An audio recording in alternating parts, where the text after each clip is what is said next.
Blog Talk Radio. Welcome, world. Welcome once again to Tuesday Talk with Key West Lou. I am your host, Louis Patron. The world is in turmoil. The United States especially is in turmoil. I've never seen anything like this in my lifetime. We have so many things wrong in this country, most of which, if not all, emanating from things Donald Trump has done or said as president. The man is inept, incapable of leading, a born liar, misrepresents, may be responsible for a good 100 or 120 or 130,000 of the 190 some odd thousand people already dead because of coronavirus. And he's still out there hitting away. The sad part is he could be reelected. He's got that following.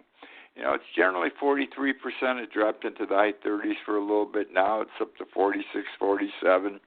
You don't know. This is where he was when he got elected via the Electoral College in 2016. I can't envision Trump being president again. This country will be over. We will be dead. We will not stand for anything we've ever been proud of. They keep telling us what I read and what I hear on TV. They keep saying it's the white population that is his solid support. In fact, the older white population. I'm an older white. I'm 85. I don't support him. Anyhow, he's going to be a lot in our discussions this evening.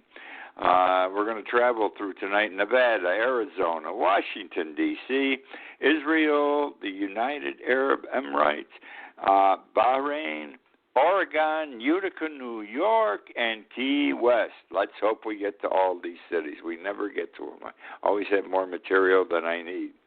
All right, let me start with the the rallies that Trump has been conducting. He's out there every night or every day, someplace, sometimes 2 or 3 places. And these are political speeches. Ain't no question about it. So I have one question to ask before I get into the nitty-gritty about why I'm talking about this. Who the hell's paying for that airplane?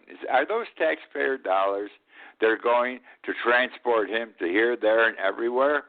I mean, he's going into enough small towns. I can't believe he has business of the United States, not business for Donald Trump in these communities.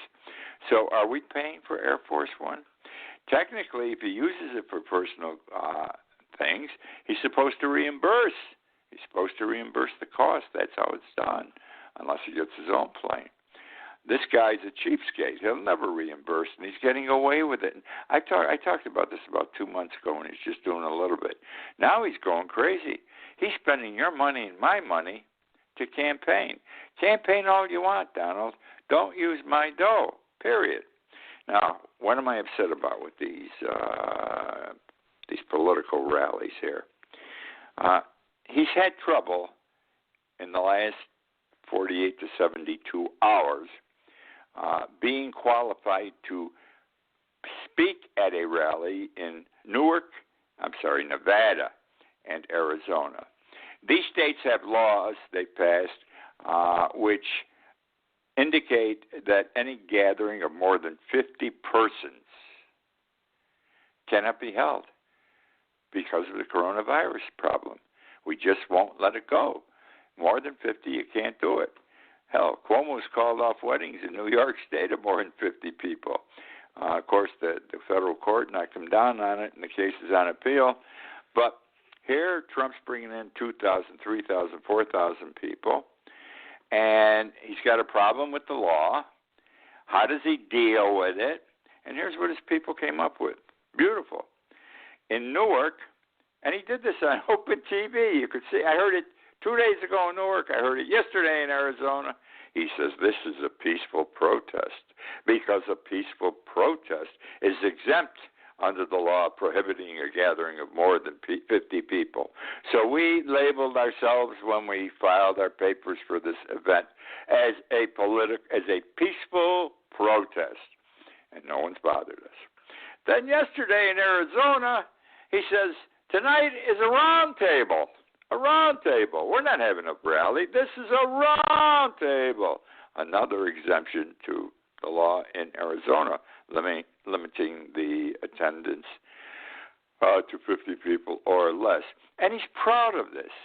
And I'm ashamed of him. And I'll tell you why. Our president is supposed to lead, okay? We should be able to look up, admire him, say this is a good guy, he knows what he's doing, and we should follow his lead. He sets the example for the rest of the country. The only trouble is the example he's setting is a bad one all the time. He violates the law, takes pride in violating the law, tells you he's violating the law, and nothing happens to him. He's the president. What are you going to do? Anyhow, I just think it's horrible. And this goes to the masks, too. The CDC and the bulletins they put out said you got to wear a mask. You got to have social distancing. Trump doesn't wear a mask, and he doesn't do social distancing. And if you look at these rallies, as I call them, or these peaceful protests, or the round table, very few masks, no social distancing. People got to come out of there with the virus.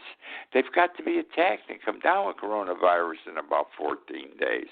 I don't know how he avoids it.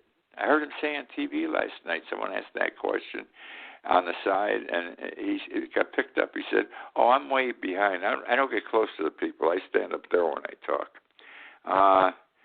So he doesn't do good. He doesn't set the proper standard. Got to make you ashamed to be an American. I got to tell you something. It makes me ashamed to be an American on occasion. The way he conducts himself, the image he portrays worldwide, because the United States is not Donald Trump. He's the first president I can say doesn't truly represent our ideals. Okay, now we go to Trump Today. This is terrific. On TV. I don't know where he was speaking, but he was speaking at a gathering of some sort. He had a few gatherings today, and then he got on his airplane and did some rallies, a rally or two. But he said the vaccine will be available, and I quote, in a matter of weeks. In a matter of weeks. Couldn't leave it alone. Came back with, it'll be available in, and I quote again, in 4 to 8 weeks. 4 to 8 weeks. Now, could be available as early as November 1.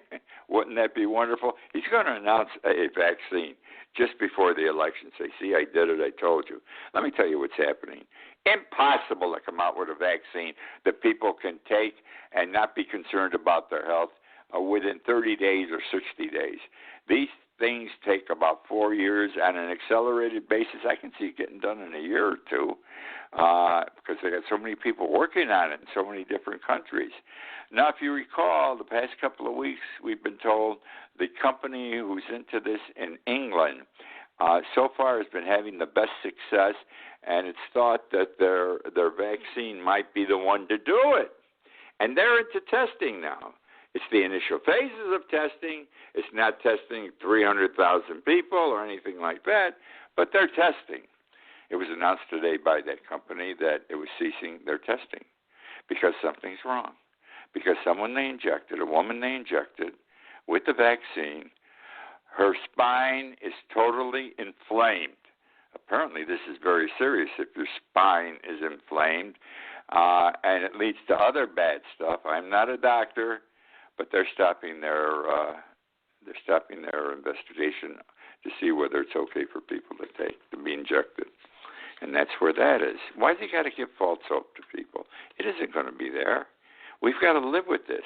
And we can live with it if we wear our masks and we social distance and we wash our hands. What the hell else do you have to do? It's simple. I learned something today I wasn't aware of. Canada's in good shape with regard to the coronavirus pandemic. Do you know what has not happened in Canada, they have not had one death because of the virus. Not one death because of the virus. We're pushing 200,000. We should be ashamed. Trump should be charged. That's criminal negligence, what he's doing. Wrong. Now, Donald today. This was a big day for Trump. Big day. He had the Prime Minister of Israel, Netanyahu, there. He had at the White House.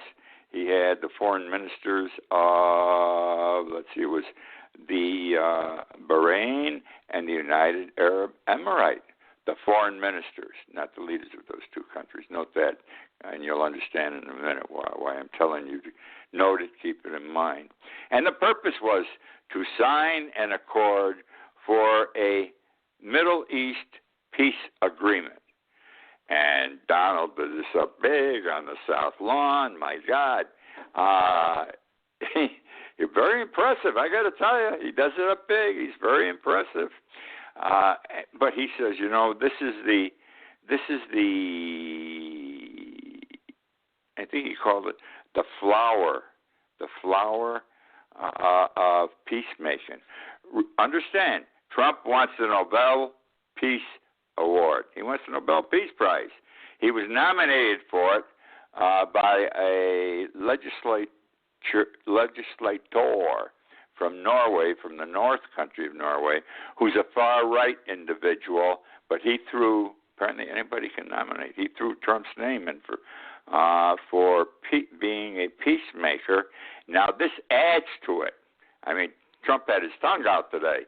Look at me, I made peace. I made peace in the Middle East. He didn't say it like that, but that's what he was saying. I made peace in the Middle East. I am the person who finally made peace in the Middle East. Well, I got to tell you something. Here's the way I look at it. Number one, the war today, don't forget, the Arabs against the Jews came after World War II and has lasted, 80 years. Over a period of time, the feelings between certain Arab countries have diminished against Israel.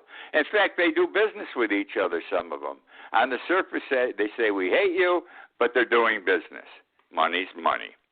Okay, now, the United Arab Emirates and Bahrain are not really enemies.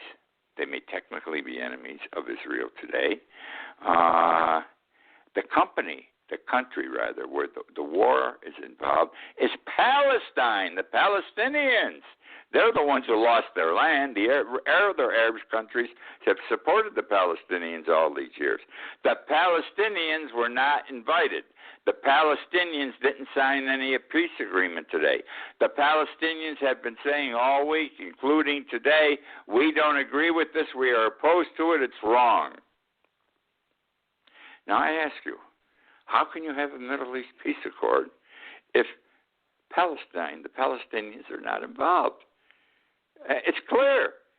And, but here's Trump. He's taking a little peace accord that he really didn't need, and he blew it up. Look what I did. It's the flower of the Middle East peace plan. Okay?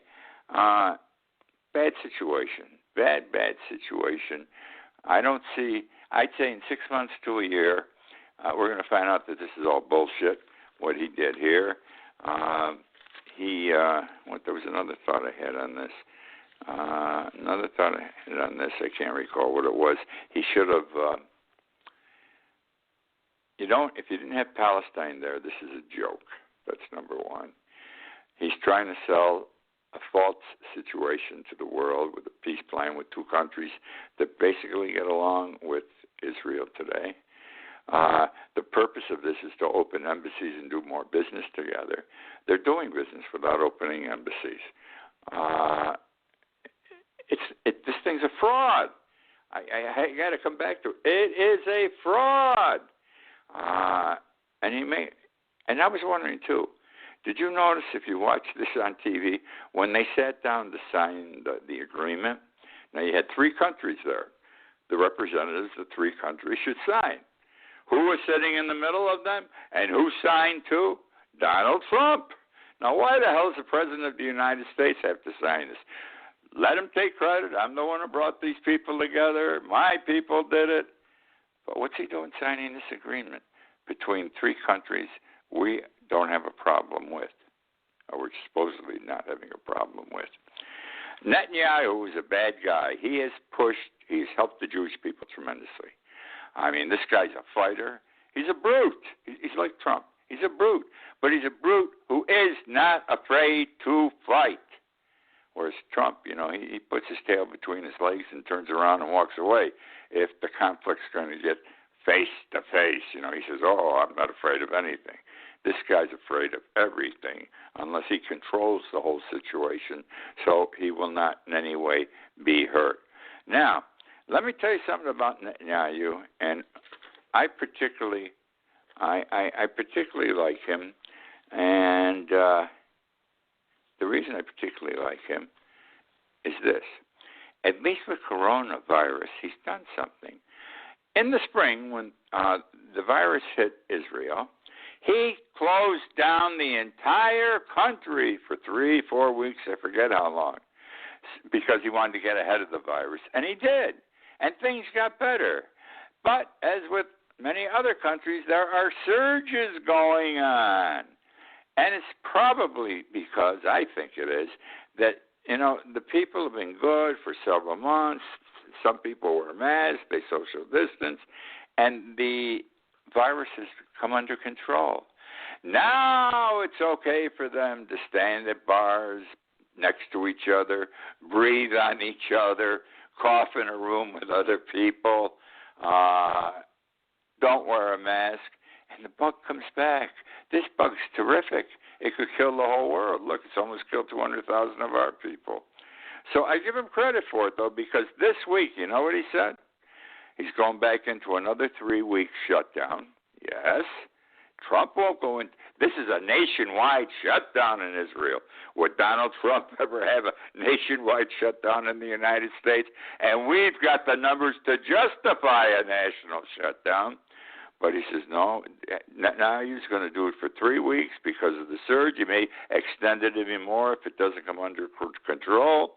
And he believes, Netanyahu, who I really don't like or trust, but he, in this instance, not because he thinks the way I do, but he said it. He says, we open the schools and businesses too early.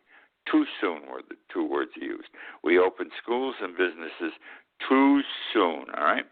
And that is what allowed the virus to spread unchecked.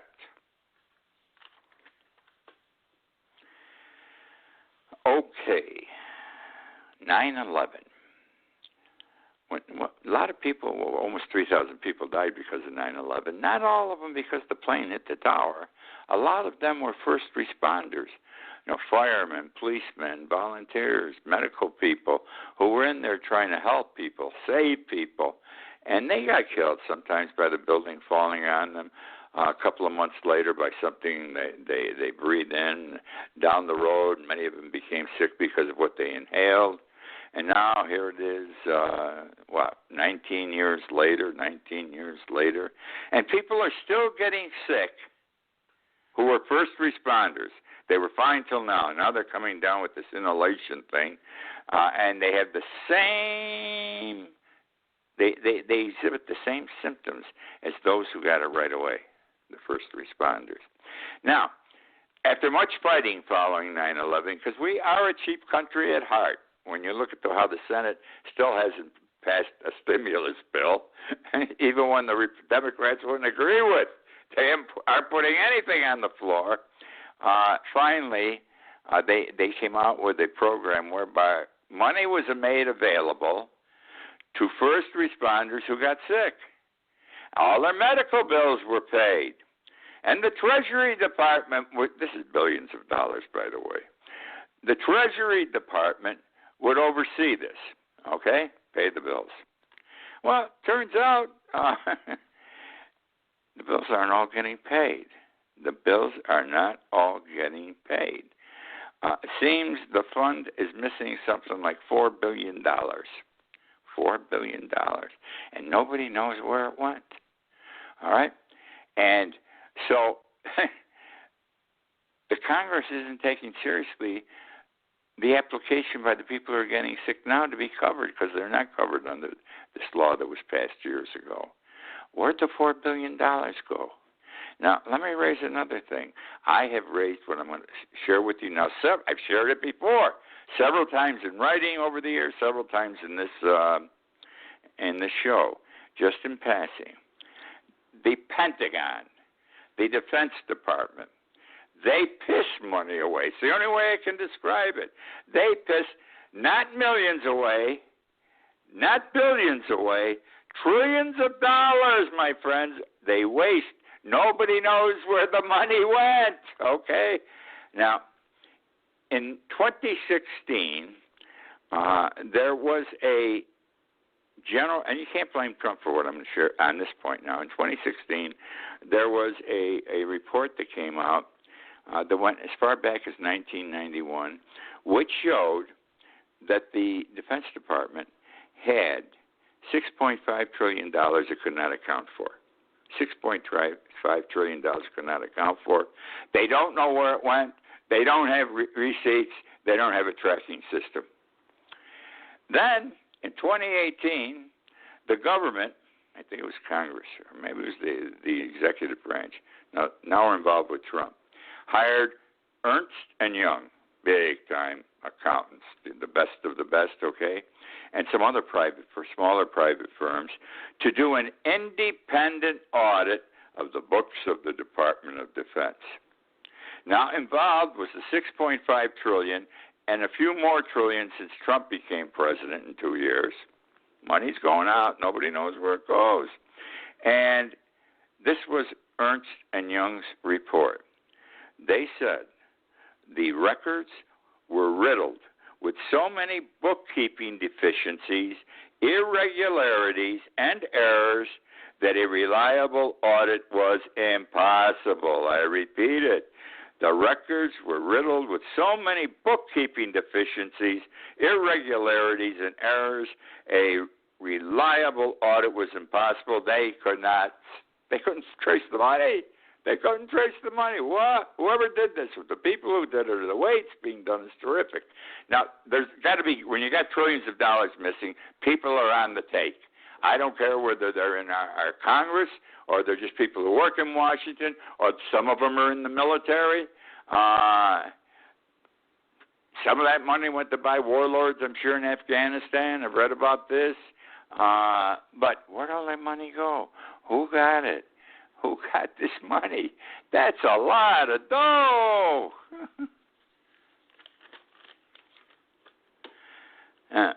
Trump. He doesn't like what the CDC does.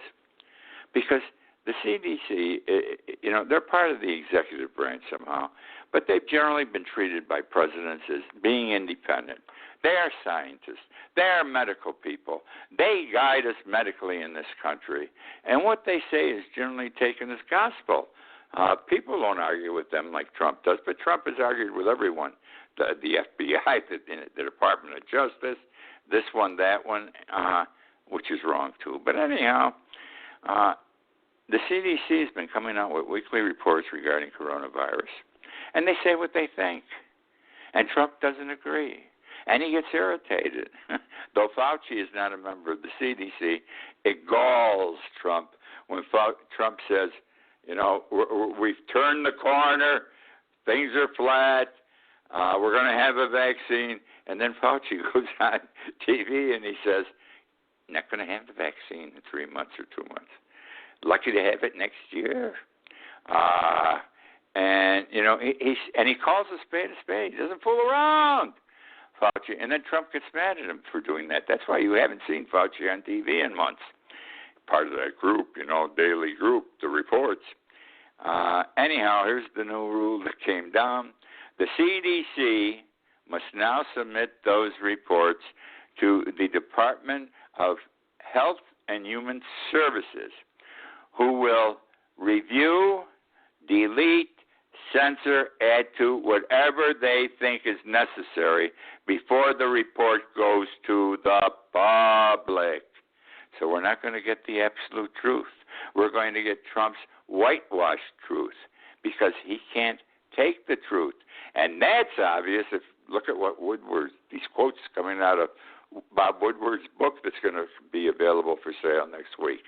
I mean, this guy knows it's a plague, coronavirus, in February, in March. He knows people are going to die. This is terrible. But he wasn't telling that to the American people. You have to tell the people the truth. They can handle truth. They can't handle lies. And look how many people have died. Had he done certain things early on when he knew it was bad but wasn't telling us, we wouldn't have 195,000 dead today. We might have 100,000.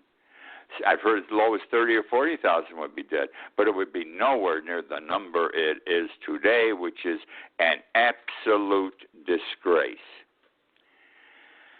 All right. Let's see. Oh, Trump hasn't dealt with this one yet.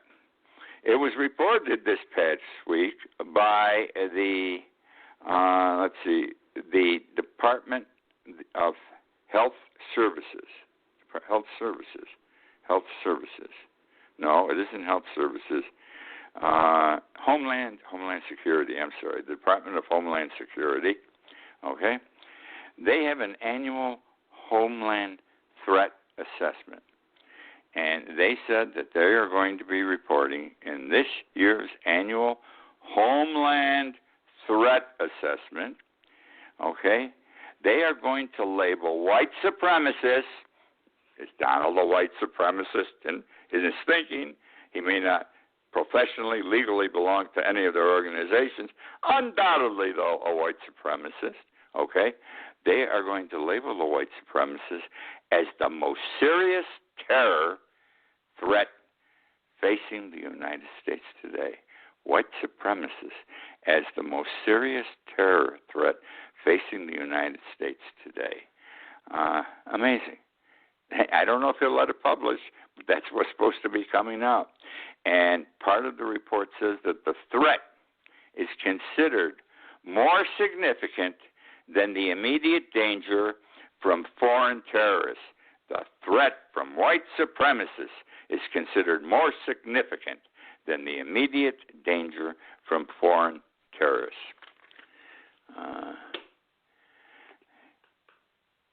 I don't think I ever bought anything through the mail till I self-quarantined. I was the type of guy, I want to buy clothes, I go to the store and buy them. I like to see, feel, I like to try a lot of things on if I can. I like to go to the grocery store, believe it or not, because I see my neighbors. I see people. I meet people. I talk to people. I love going to Publix. I didn't even mind Walgreens except when I had to wait a long time. Now I get everything through the mail because I'm self-quarantined. I'm 195, 96 days now, except for hospital and doctor visits, of which I had a long one this morning. I don't go out, so everything's by the mail. I love getting my food through the mail. I get my drugs through the mail. I get everything through the mail, and I think it's absolutely wonderful. And in this regard, the United States will have changed in the way we shop. We were doing it before, but not to this extent. Now I want to talk about success. Amazon, I know they delivered, so now they deliver more because everybody's ordering shipments. They're having it delivered to them. But he announced yesterday that he is hiring, Amazon is hiring 100,000 new employees between now and the end of the month. And the minimum wage will be $15 an hour.